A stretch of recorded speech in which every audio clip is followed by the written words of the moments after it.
Bom, apesar apesar desse vento, apesar dessa ventania que tá aí, eu vou tentar gravar esse conteúdo para vocês. Espero que o áudio esteja saindo bom, porque é finalzinho de tarde, eu tô aqui nesse espacinho que me traz paz, esse espacinho que é um cantinho de sossego para mim, é um recanto seguro para mim, que é o quintal aqui da minha casa. É um espacinho no meio da natureza, tem árvores frutíferas aqui e tudo, e eu resolvi fazer esse vídeo aqui, mas ao mesmo tempo para gravar fica um pouco complicado e eu também não posso reclamar, porque as coisas que tem aqui e que me agradam são justamente as coisas que durante a gravação de um vídeo podem atrapalhar, né? E são pássaros cantando, é vento, é folha caindo, é maritaca passando. Mas eu tô aqui para trazer para vocês, eu acho que enfim, o meu testemunho de como eu me converti, o meu testemunho de como eu me entreguei para o Senhor Jesus. Talvez fique um vídeo meio confuso, talvez fique um vídeo um pouco embolado por conta das emoções e tudo mais, mas eu acredito que o que importa é a mensagem. E eu acho que a mensagem chegando até vocês, o resto Deus faz. O resto o Pai vai fazer, Ele vai tocar no coração de quem Ele tiver que tocar com essa mensagem, com esse vídeo. Bom, eu durante muito tempo, durante grande parte da minha infância e adolescência, na infância eu não nem tinha consciência dessas coisas. Mas durante a adolescência eu comecei a tomar consciência do mundo espiritual, de que existia algo além desse mundo aqui, além do que a gente simplesmente pode ver e tocar, né? E eu tive essa consciência e comecei a procurar saber mais disso e tudo, e eu fui muito pro lado do misticismo, né? Eu, de várias formas, tanto aqui em casa quanto em outros lugares, quanto por meio de amigos, eu conheci alguns livros que falavam sobre coisas místicas, né? Sobre mitologias, outros deuses e tal. E me interessei muito, sempre gostei muito dessas histórias, Zeus, Odin, deuses egípcios e tudo, sempre gostei muito disso e os meus amigos mais próximos também gostavam, né? Então, alguns até hoje gostam. Então eu fui muito criado nesse meio, minha mente foi moldada dessa maneira, né, aberta para esse tipo de coisa. Então eu nunca tive uma base espiritual, eu fui formando ela do zero, por meio de amigos, por meio de influências, né? Não tive, minha família, alguns são católicos, mas não praticantes, alguns são espíritas, mas eu resolvi passar por esse caminho e trilhar o meu próprio caminho, né? Criar o meu próprio caminho. E durante muito tempo eu fiquei nessa, estudava, me interessava pelas coisas e passou um tempo eu comecei a ver muita fantasia naquilo, comecei a me tornar mais cético depois de um certo ponto da adolescência. Comecei a me tornar mais cético e com isso eu comecei a deixar de acreditar em tudo, a encarar realmente tudo só como mitologia, como pedaços da história, como influências de uma sociedade, de uma filosofia humana ou algo assim. E isso o tempo foi se passando e eu me tornei ateu. Não acreditava em nada, não acreditava nem naqueles deuses né, das mitologias e muito menos no Deus cristão. Muito menos no Deus cristão. Me tornei ateu, mas aquele ateu que debatia. Que debatia com qualquer pessoa que fosse cristã e eu negava a existência de Deus a todo custo. Se falasse no nome de Jesus, então só faltava dar risada. E eu negava aquilo, negava aquilo. E um dia me veio um vídeo de um japonês, eu não lembro quem foi agora, mas era um senhor japonês. Eu estava assistindo um vídeo, acho que foi no YouTube mesmo. Na época não tinha essa variedade de plataformas que a gente tem hoje. E eu estava assistindo um vídeo no YouTube onde ele estava questionando e comentando sobre a prepotência de ser um ateu. Ele falava sobre a prepotência e isso ele trouxe uma seguinte reflexão, que ele falava sobre quantas coisas nesse mundo a gente não tem conhecimento de que essas coisas acontecem, quantas coisas nesse mundo a gente não sabe como funcionam exatamente até hoje, né? Por mais que o ser humano esteja aí há milhares e milhares de anos e a gente não conhece tudo. A gente não sabe exatamente como muita coisa funciona nesse mundo. E ele estava falando, ele falou assim, a gente não sabe nem o próximo passo da esquina, muitas vezes você não sabe o que tem a 3, 4 esquinas da sua casa. Muitas vezes você está usando coisas na sua casa, um micro-ondas, uma geladeira, e você não tem ideia de como aquilo funciona. Uma TV de LED, sabe, não importa. Você tem 1000 tecnologias diferentes na sua casa, é Wi-Fi, é uma coisa invisível que passa por você e você nem sabe o que está passando. Então tem tanta coisa que a gente não tem conhecimento. Então quem somos nós, quanto mais, né, em relação a quem é ateu, para afirmar ou desafirmar, negar, né, que o Deus cristão existe ou não existe. Então, se você não sabe o funcionamento, se você não sabe como é feito o chinelo que você calça exatamente, quem é você para dizer se um Deus criador, um poder criador, uma força criadora existe ou não? Se você não conhece, muito mal conhece a sua casa, o que está debaixo do seu piso. Então, quem somos nós para isso? E a partir disso aí eu comecei a ter uma reflexão sobre isso, no final da minha adolescência. E, e eu estava pensando nisso e eu comecei a entender que realmente é muita prepotência você querer afirmar que Deus não existe. E eu passei para o outro ponto de vista, que é o ponto de vista agnóstico, né? O ponto de vista agnóstico, resumidamente, eu não posso afirmar que Deus não existe, mas também não posso afirmar que Ele existe. Parece. Eu não posso afirmar que Deus não existe e também não posso afirmar que Ele existe. Então logo eu vou me tornar neutro. E você fica nesse ponto de meio de muro. Só que, como dizem, né, o muro já pertence ao inimigo. E minha vida foi seguindo, eu sem acreditar, eu acreditava, não comecei a acreditar depois de um tempo numa força maior, que eu não sabia descrever o que era, não dava nome, muito relutantemente eu chamava de Pai Celestial, muito relutantemente. Mas eu não gostava de nomear. E com isso o tempo foi se passando, aconteceram muitas coisas na minha vida, minha vida profissional, os relacionamentos, vida familiar e tudo. E eu cheguei numa fase da minha vida que eu já estava, né, entrando na vida adulta, eu queria ter uma independência, eu queria já seguir uma vida com um pouco mais de independência, principalmente independência financeira, eu queria poder ter sucesso, né, poder conquistar as coisas. E eu resolvi investir em muita coisa. E eu resolvi investir em muita coisa e, como acho que muitas pessoas já fizeram, acabei metendo o pé pelas mãos e me enfiando em dívidas e tudo. Assim, um resumo da história para esse vídeo não ficar tão grande, tá? Em resumo da história, eu resolvi investir em algumas coisas e tentei várias coisas. Eu tentei abrir academia, uma academia de musculação. Eu tentei fazer aplicativo de passageiros, né? Não vou falar o nome aqui, mas o que vocês todos conhecem já. Eu tentei ingressar em diversos negócios, eu não consigo nem lembrar agora quantos. Eu já comprei ferramenta para fazer trabalhos, eu mexi com solda, comprei ferramenta para mexer com madeira, enfim, comprei muita coisa, tentei muita coisa e nada dava certo. E o empreendimento de ápice que me levou a praticamente essa conversão foi que eu comecei a criar aves exóticas.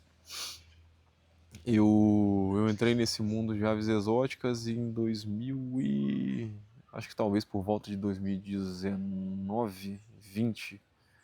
Foi antes da pandemia, um pouquinho antes da pandemia. E eu entrei nesse mundo e comecei, para quem não conhece, eu criava psitacídeos. Psitacídeos são todos aqueles pássaros de bico curvo, como periquito, calopsita, esses bichinhos assim. E eu tinha roselas, tinha red ramped, enfim, tinha diversos pássaros. E só que na época que a criação de aves estava assim, já tinha chegado no Brasil, mas estava num ápice bom. Só que o bom dessas coisas é você pegar uma subida, né? É você pegar uma subida e crescer junto com aquilo. Eu já peguei a onda no topo e quando a onda começou a dar uma descida, eu já tinha investido muito dinheiro. E eu fui comprando aves, em vez de eu ir com calma, eu fui comprando um monte de bicho, cheguei a ter 300 e poucas aves aqui em casa, era muita calopsita, periquita, eu tinha canários também. E, e eu fui criando aquilo e o dinheiro começou a não dar conta. O dinheiro começou a não dar conta porque com a pandemia tudo se tornou muito caro. Então as rações, os insumos todos, praticamente medicamentos, né, tudo triplicaram de preço. Alguns quase quadruplicaram. E, e aquilo começou a me apertar. Porque eu sempre tive muita responsabilidade nesse quesito. Tipo assim, se eu vou investir numa coisa, eu vou fazer direitinho, vou estudar aquilo ali. E eu estudava, eu gostava, eu investia meu tempo, eu assistia vídeos, eu lia livros, eu procurava muito conhecimento com quem já tinha criado. E eu fui atrás daquilo e eu gostava muito. Só que, como todo empreendedor no começo, eu errei em muita coisa, principalmente em questão de divulgação, de negociação, enfim, isso não vem ao caso agora. Mas eu fui nesse investimento, eu coloquei muito dinheiro nisso e dinheiro emprestado. Dinheiro emprestado, crédito, minha mãe me ajudou muito, minha avó me ajudou muito, meu sogro na época me ajudou muito. E eu fui me endividando e com aquilo eu comecei a falar, pô, cara, vou ter que dar um jeito. O dinheiro começou a não dar mais para comprar a ração. E eu falava, olha, eu posso ficar sem comer, mas os meus bichos não podem, eles não vão. Né? Eu fico sem comer, mas os meus bichos não vão, porque eles não escolheram estar ali. Eles não escolheram estar em cativeiro, eu tá procriando naquele momento. Eu coloquei eles ali, então eles não têm culpa disso. Eu tenho que fazer alguma coisa para poder sustentar eles, eu tenho que fazer alguma coisa para colocar a comida desses bichos ali. E eu tava pensando, eu tava agoniado já, e a pandemia batendo e tudo ficando caro e eu sem recurso. Mas nesse momento eu já estava um pouco mais aberto. Eu não acreditava em Deus, mas eu estava mais aberto ao mundo espiritual nesse momento, eu me lembro disso. E, e com isso eu estava já tentando entender como é que funcionava o mundo espiritual. Eu já acreditava que tinha muita coisa que a gente colocava na nossa mente, que a gente pensava antes, planejava antes, e o universo conspirava para aquilo funcionar e tal. E eu já estava entendendo, me sensibilizando um pouco mais com isso. Só que eu comecei a ficar muito desesperado, a coisa estava ficando muito feia, tudo estava acabando, eu não tinha mais um centavo para comprar nada. E uma das aves que eu mais gostava, um casal que eu mais gostava, era um casal de roselas. Era um casal de roselas, eu sempre fui apaixonado e na época eram aves que estavam começando a ficar um pouco mais divulgadas aqui no Brasil, então estava com um preço bom. Tanto para compra estava mais caro, mas para venda estava muito bom.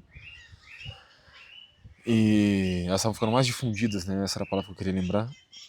E eu comprei um casal de roselas, né? Já não bastasse estar endividado, ainda comprei um casal de roselas. Mas elas não procriavam, não procriavam, não procriavam. Eu comecei a ficar muito preocupado com aquilo. E eu resolvi subir pro viveiro. Eu falei, cara, eu vou lá cuidar desses bichos, vou dar um jeito de botar comida neles ali. Eu tenho que comprar e tal. Não sei o que eu vou fazer, mas eu vou dar um jeito. E eu me lembro que eu subi pro viveiro e eu comecei ali a meio que, sem perceber, já fazer uma oração. Sem perceber, eu já estava falando, eu falei assim, olha, se essa força maior aí, seja o que for, eu chamava, como eu disse, de Pai Celestial. Aí eu falei assim, se você existe, se você tá aí, me ajuda, eu vou começar a acreditar em você e tal. Eu falei, me ajuda, não é possível, se tem uma força maior, não é possível que eu esteja tão errado. Eu me culpava muito por muita coisa errada que eu tinha feito, principalmente em relação a esse de dinheiro na vida, né? De dinheiro, de estudo, de lado profissional. Eu sempre fui muito displicente com o lado profissional, o lado de disciplina, o lado de estudo. Sempre fui muito solto com isso, né? Sempre tive muito pouco empenho nisso aí. E, e aí eu me culpava por muita coisa ali. aquilo ali era uma questão que eu precisava liberar perdão sobre mim mesmo, né? Mas eu tava ali naquele momento e conversando e pedindo a essa força que eu não sabia exatamente o que era ainda e pedindo que me ajudasse e tal.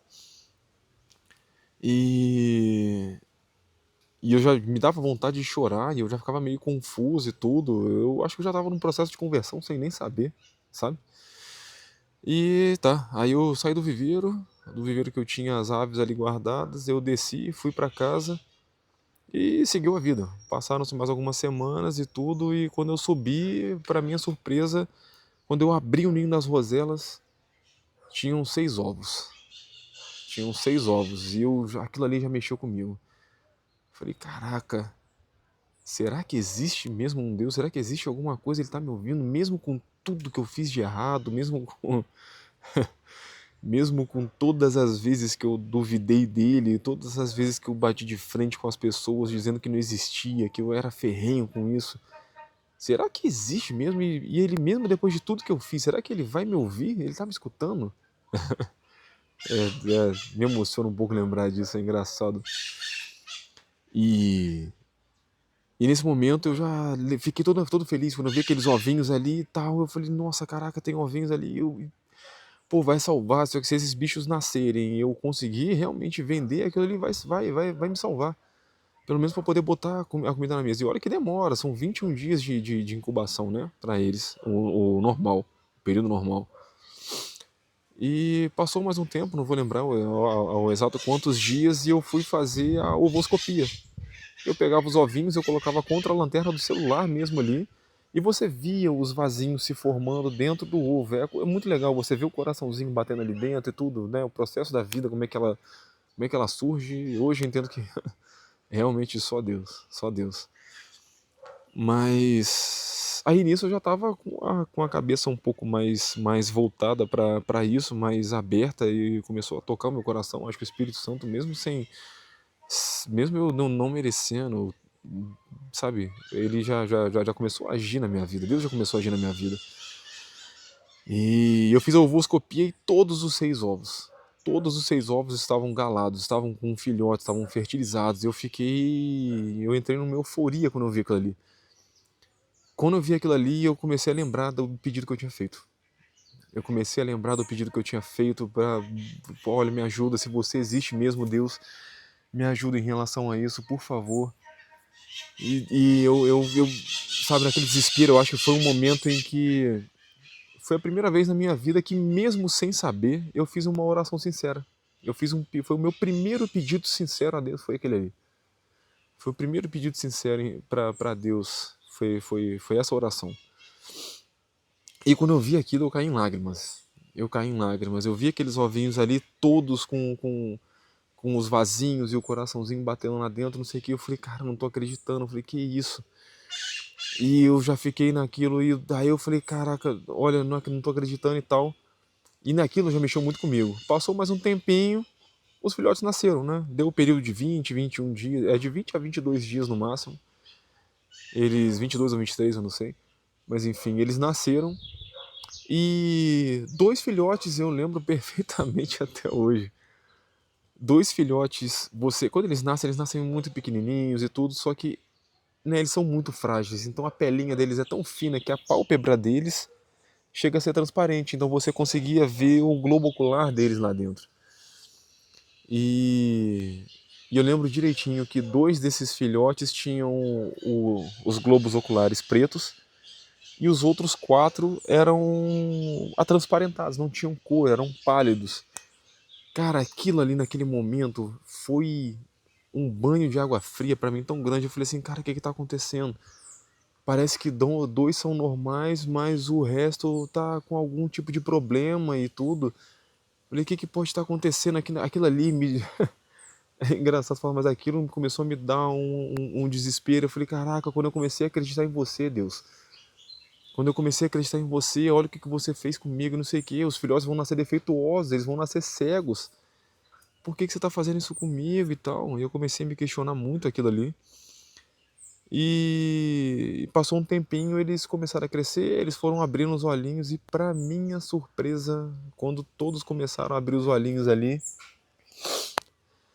Ai, isso me emociona um pouco. Quando todos começaram a abrir os olhinhos ali, os dois que tinham os olhos pretos eram normais e os outros quatro eram lutinos.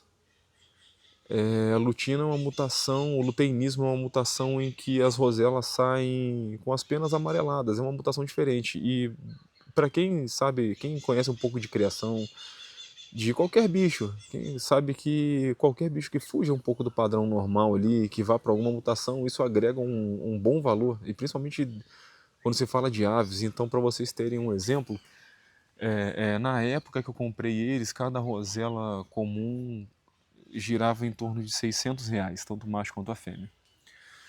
E deixa eu só clarear um pouquinho a imagem da câmera porque o sol está se pondo e vai ficar um pouco escuro para vocês. Aí, beleza. Então,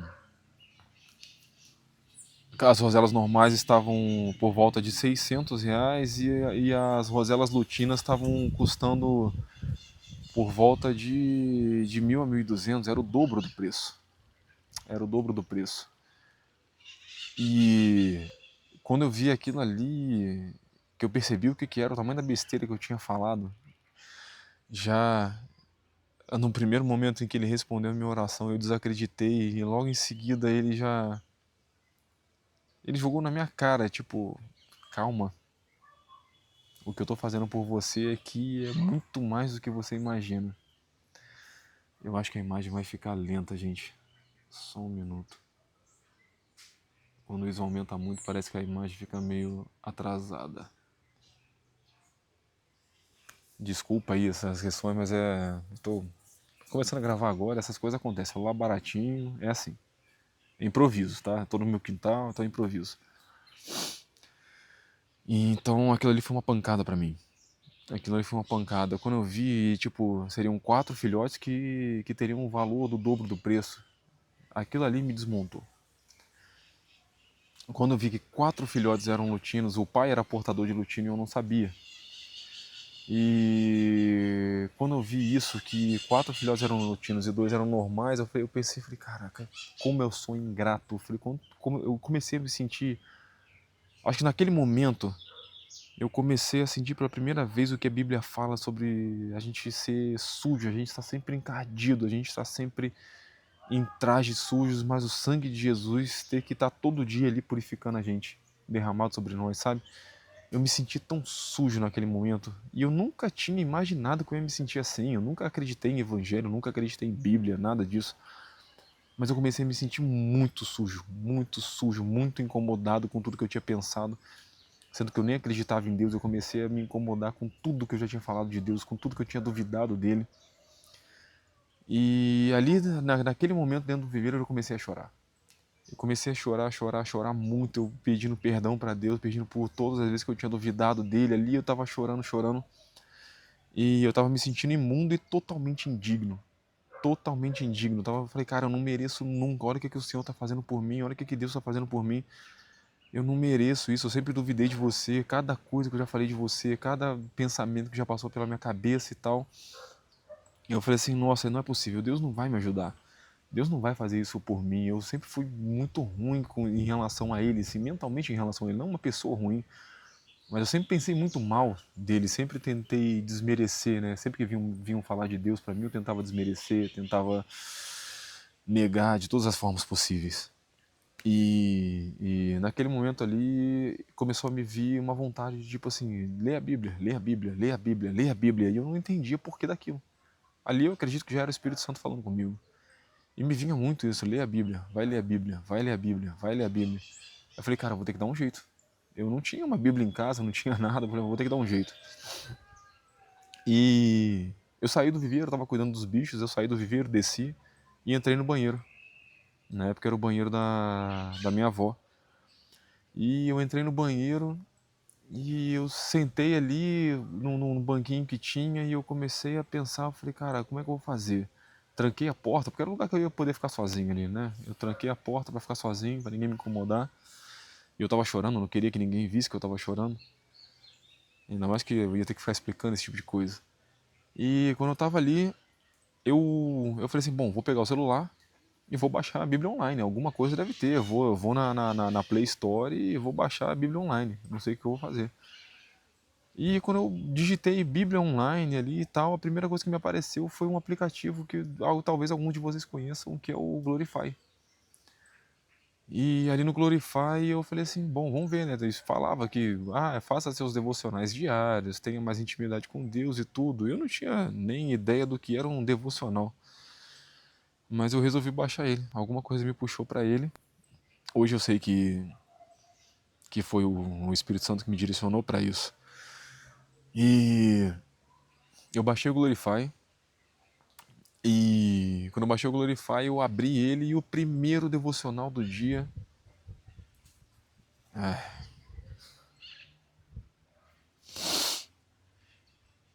O primeiro devocional do dia ali, o primeiro devocional que eu fiz na minha vida era falando sobre Raabe, sobre a prostituta, né? Que é uma profissão considerada abominável por Deus, ela é sinônimo de sujidade, de imundície, de depravação, de tudo que é carnal, né? Mas mesmo com tudo isso, Raabe acolheu os espias na casa dela e para proteger os espias do Senhor na história bíblica, que eu não vou nem entrar aqui agora, eu só quero falar sobre o testemunho. Mas Raabe era uma prostituta que estava no lugar certo e na hora certa, e ela acolheu os espias israelitas para que eles pudessem sondar o que tinha naquela terra ali, porque Deus tinha prometido a cidade de volta para eles. E o devocional, no final, eu lembro direitinho, que eu não lembro exatamente as palavras ali do começo, mas eu lembro que no final, exatamente as palavras diziam que, apesar de tudo, não importa o que você fez, não importa o quanto você tenha errado, não importa o quanto você se julgue sujo, o quanto você se julgue imundo, o quanto você esteja se sentindo mal em relação a tudo que você já falou ou tentou contra o nome de Deus, Ele vai estar sempre pronto para te receber nos braços dele, para te receber de volta, para te ter ali. No meu caso não era nem receber de volta, né? Era simplesmente ingressar nos braços dele pela primeira vez. E quando falou aquilo ali, eu comecei a me tremer inteiro. Eu comecei a tremer inteiro no banheiro e eu ajoelhei no chão do banheiro e eu chorava, chorava, chorava, chorava. E eu não, às vezes o ar nem vinha no meu pulmão de tanto que eu chorava. De tanto que eu chorava. O ar não vinha, eu chorava, eu me tremia todo e naquele momento eu senti, eu falei, cara, é isso. Parece que, assim como as pessoas falam, as pessoas que já têm mais intimidade com Deus, elas falam que depois que você começa a ler a palavra, depois que você se entrega ao Pai, parece que um véu se abre na sua frente, parece que você começa a enxergar o mundo de outra maneira, é outra vida. É outra vida, é isso, naquele momento eu ingressei na vida nova.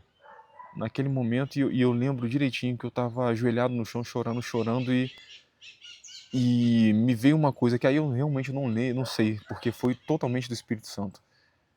Foi totalmente do Espírito Santo. Então eu não sei se de repente eu li aquilo e o Espírito Santo me trouxe de volta à memória, então, ou não sei se ele simplesmente me entregou aquilo, porque eu pedia o tempo inteiro. A única coisa que eu pedia o tempo inteiro era para Deus tirar o coração de pedra, me tirar o meu coração de pedra, me matar e colocar um coração de carne no lugar.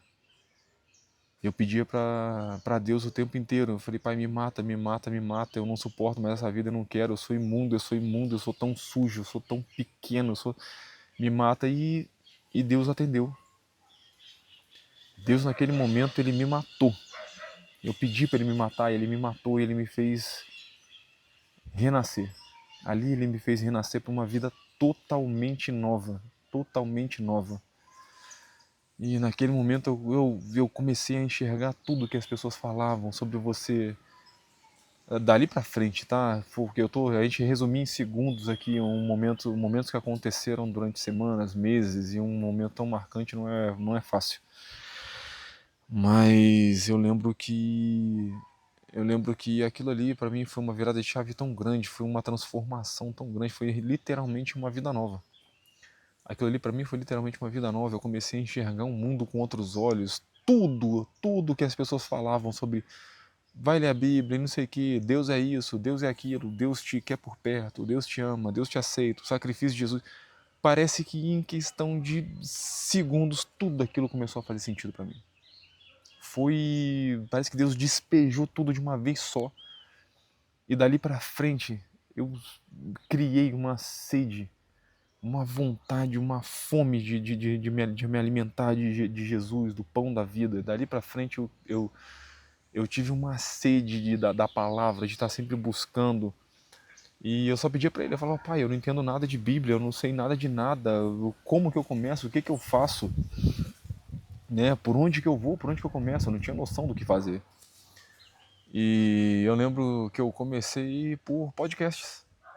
Eu lembro que eu comecei assistindo muito Inteligência Limitada, era o pastor Lamartine Pozella, Rodrigo Silva, é, é, o Saião, cheguei a assistir alguns podcasts do Luciano Subirá, enfim.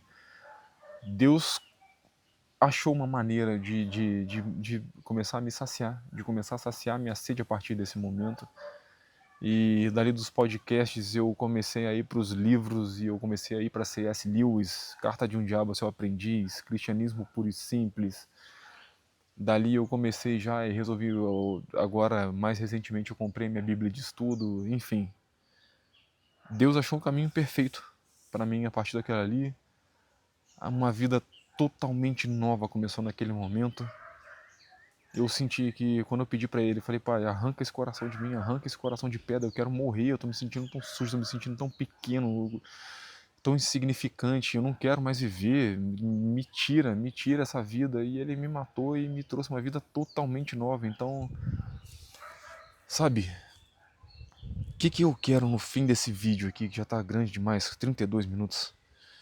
O que eu quero aqui é dizer que para vocês que estão na dúvida, para vocês que ou são ateus ou que são agnósticos, que estão com alguma dúvida, que ainda estão com o pé atrás para se entregar, em primeiro lugar, não se preocupem com o tempo, não se pressionem, não tentem forçar nada, não deixe ninguém forçar nada, ficar carregando para a igreja A ou B. Tem gente que precisa sim estar ali na igreja, mas eu me converti sozinho. Essa é a mensagem final. Eu me converti sozinho, dentro do banheiro da minha casa, com uma oração sincera. Com uma oração sincera. Eu pedi para Deus me ajudar. Eu falei que se ele me ajudasse de certa maneira, que eu ia me entregar para Ele, que eu ia acreditar nele. E hoje eu acredito, foi só uma oração sincera. É tudo que Ele precisa. Se você está na dúvida, se alguma coisa ainda te prende, se você tem medo de se converter, de se entregar para Ele, porque dá um medo. Muitas vezes a gente nem sabe por que a gente tem medo. Mas o nosso medo vem disso, porque é uma vida nova. Quem de nós, se a gente fosse mudar de cidade, de estado, de país, a gente não ia sentir um medo? Mudar de emprego, mudar de relacionamento, mudar de carro, de casa, a gente vai sentir medo. A gente vai sentir esse medo e com Deus não é diferente, porque é uma vida totalmente nova.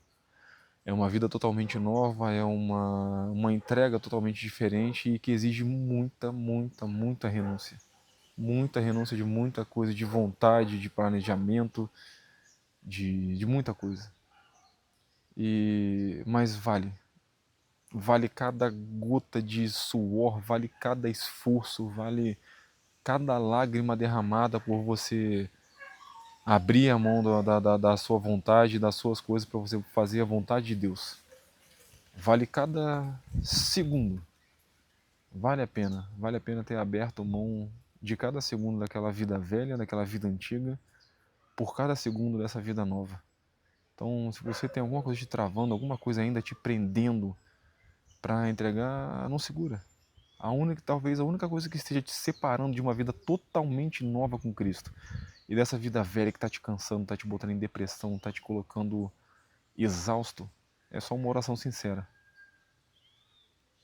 Essa é a mensagem final, que talvez a distância entre você e a sua vida nova que você tanto deseja seja a distância de uma oração sincera, uma oração de minutos. Então essa é a mensagem que eu queria deixar para vocês. Ficou um pouco longa, praticamente 40 minutos, mas eu acho que essas coisas a gente não tem que ficar limitando o tempo, não tem que ficar pensando nisso. É simplesmente passar a mensagem e deixar que o Espírito Santo trabalhe em mim, em vocês, em cada um de vocês e no ambiente para que essa mensagem chegue a cada um que seja necessário. Esse foi o meu testemunho, eu espero que possa ajudar vocês também na situação que vocês estiverem. E o importante, deixem um like aí, compartilhem essa mensagem, compartilhem esse vídeo com quem vocês puderem, quem vocês acham que talvez possa ser interessante ou que possa ajudar a remover um coração de pedra dessa pessoa para colocar um coração de carne novo no lugar. E é isso. Tamo junto, até a próxima. Valeu.